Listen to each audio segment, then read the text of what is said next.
আমার তো জীবনই শুরু হয়েছে চট্টগ্রাম শিল্পকলা একাডেমিতে ছোট ছোট অনুষ্ঠানগুলো করতে করতে। তারপর আস্তে আস্তে বিতর্ক প্রতিযোগিতা স্কুলে এবং অবশ্যই আবৃত্তি প্রচুর করা হয়েছে।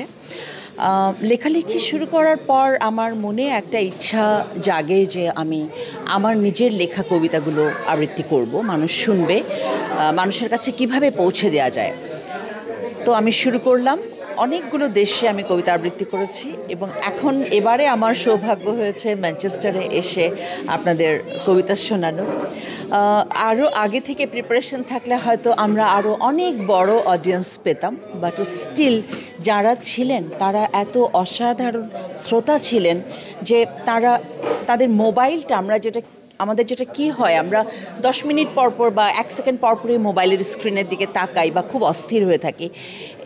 এই ব্যাপারটা আমি ঢাকায় যেমন পেয়েছি, সিলেটে যেমন পেয়েছি, চট্টগ্রামে যেমন পেয়েছি বা বিশ্বের অন্যান্য জায়গাগুলোতে যেমন পেয়েছি, আজকে ম্যানচেস্টারে বাংলার এই মানুষগুলো আমাকে ঠিক সেই অনুভূতিটাই দিয়েছেন।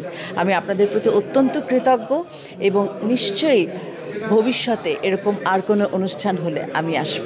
সবাই ভালো থাকবেন এবং আমার এই সাক্ষাৎকারটির মাধ্যমে ফোকাস টিভিকে আমি অনেক অনেক শুভেচ্ছা এবং শুভকামনা জানাই।